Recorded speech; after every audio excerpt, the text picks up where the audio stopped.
उज्जैन में आयोजित डॉक्टर हेडगेवार स्मृति व्याख्यान मेला में सुप्रसिद्ध लेखिका अद्वैता काला शामिल हुई, जहां उन्होंने भारतीय नारी कल, आज और कल विषय पर अपने विचार रखे।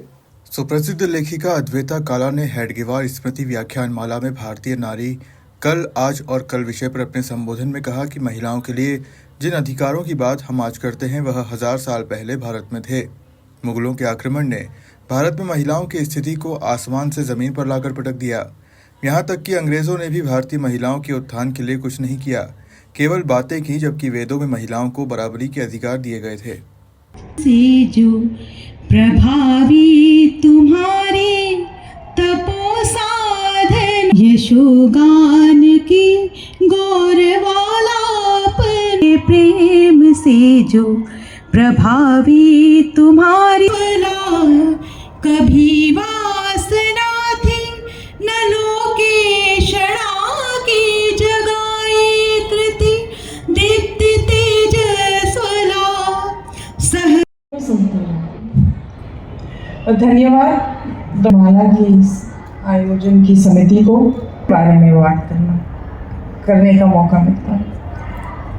जैसे कहा गया कि मैं टीवी चैनलों में काफ़ी आती हूँ और करंट टॉपिक्स पे बहुत डिबेट्स होती हैं और मैं भाग लेती भी हूँ, पर बहुत कम ऐसी टॉपिक्स होती हैं जो महिला केंद्रित हैं,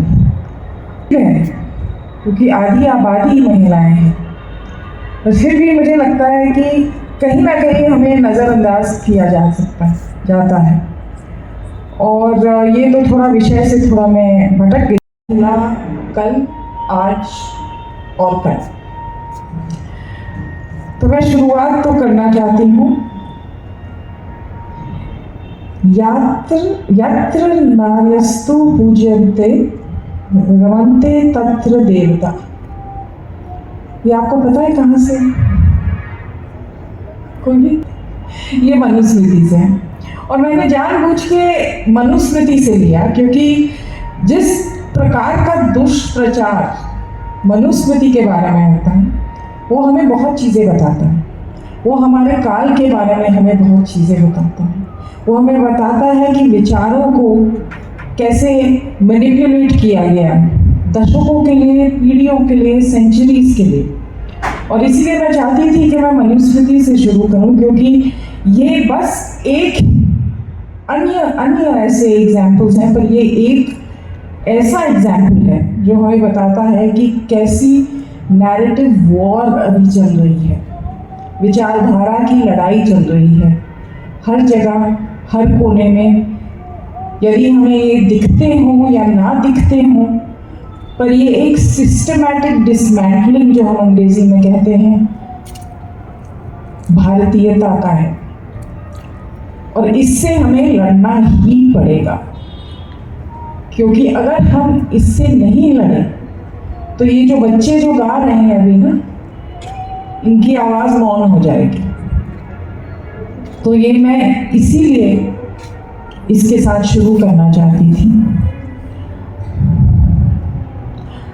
कल की जब हम बात करें तो मैं सोचती हूँ मैं किस कल की बात करूँ। क्या मैं उस कल की बात करूँ जब गार्गी और मैत्री थी, या लोपामुद्रा थी जिन्होंने ऋग्वेद की रचनाएं की, या महिलाओं स्वयंवर में जाती थी, सीता मैया गई स्वयंवर में और उन्हें पूरा अधिकार था कि वो अपने पति को चुने।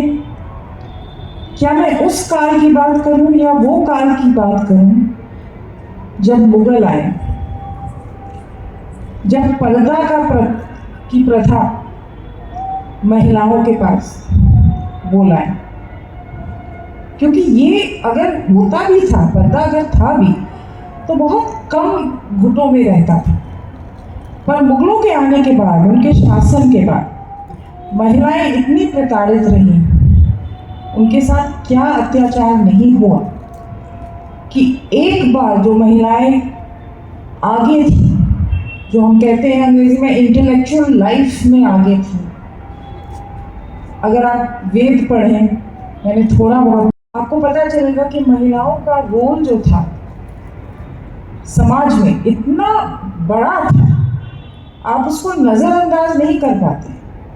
और आश्चर्य होता है कि आज 2025 में जिस भागीदारी की हम इच्छा करते हैं, वो भागीदारी महिलाओं की हजारों साल पहले थी, और समझ में नहीं आता कि ये कहाँ चला गया। जब हम आज़ादी की बात करते हैं, जब हम कहते हैं कि हमें इतने वर्षों तक गुलामी में रखा, तो जो महिलाओं के साथ हुआ इसके बारे में तो हम बात ही नहीं करते।